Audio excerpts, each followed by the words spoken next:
Assalamualaikum warahmatullahi wabarakatuh. Alhamdulillahirabbil alamin wassalatu wassalamu ala rasulillah wa la haula wa la quwwata illa billah amma ba'd. Masyaallah muslimin rahimakumullah.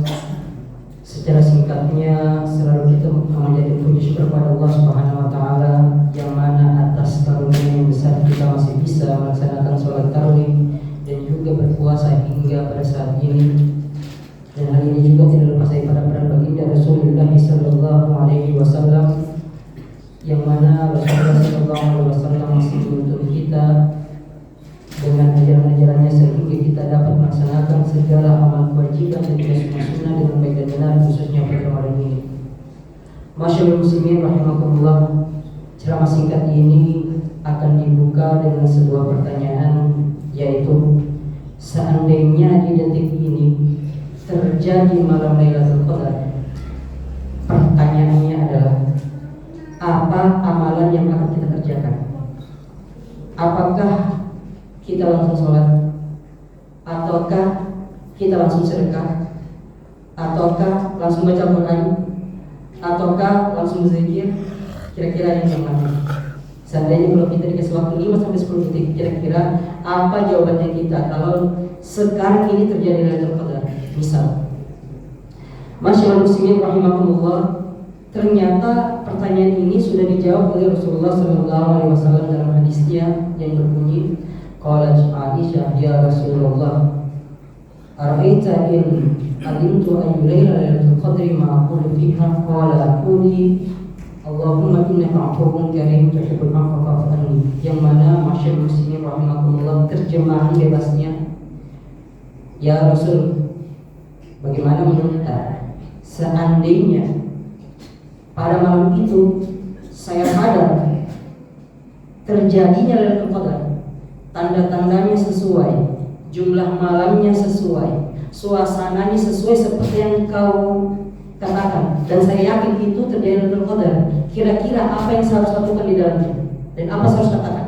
Katanya Rasulullah SAW, ya Aisyah, katakanlah Allahumma innaka afuwwun karim tuhibbul afwa. Sehingga kalau ada di antara kita yang sholat ketika malam itu berhenti di pertengahan sholat, mungkin beda sedikit, kita lihat suasana kayaknya ini Lailatul Qadar deh, langsung doa. Kalau misalnya kita lagi baca Quran 1 juz, 2 juz, tiba-tiba di juz ketiga kita istirahat sambil lihat bulan, sambil lihat suasana, kayaknya Lailatul Qadar, langsung baca Allahumma innaka afuwwun karim dan seterusnya. Pertanyaannya adalah, kenapa doa yang dikhususkan malam Lailatul Qadar itu Allahumma innaka afuwwun karim tuhibbul afwa fa'fu anni, padahal yang artinya juga ujung-ujungnya kita meminta ampun kepada Allah Subhanahu wa taala. Kenapa tidak doa yang umum Allahumma ghfirli, astaghfirullahaladzim, al-maghfirah yang kita sebut dengan doa al-maghfirah? Kenapa harus doa al-afwu bukan doa al-maghfirah? Masyaallah muslimin rahmatullah, alasan yang pertama adalah cuma Allah dan Rasulnya yang tahu kenapa kita harus baca Allahumma innaka afuwwun karim. Dan yang kedua, kenapa hal tersebut terjadi? Kenapa kita harus baca Allahumma innaka afuwwun karim? Secara singkatnya para ulama meneliti, ternyata ada perbedaan sedikit makna dan bahkan derajat al-afu fa'fu anni lebih tinggi daripada astaghfirullah atau faghfirli. Kenapa bisa demikian? Secara singkat para ulama telah merangkum secara singkatnya seperti ini. Ketika si fulan A berdoa Allahumma faghfirli, ya Allah faghfirli, wahai Tuhan, sedikit lebih tinggi derajatnya karena dia itu menghapus dosa, bukan menutupi. Kalau kita berdoa Allahumma faghfirli, berarti semua dosa-dosa kita akan diampuni seluruhnya, tetapi setelah itu dosa kita tidak dihapus, tetapi ditutupi oleh Allah Subhanahu wa taala, dianggap sebagai aib di dunia, ditutupi daripada manusia. Yaumul hisab ditutupi lagi ketika yaumul hisab.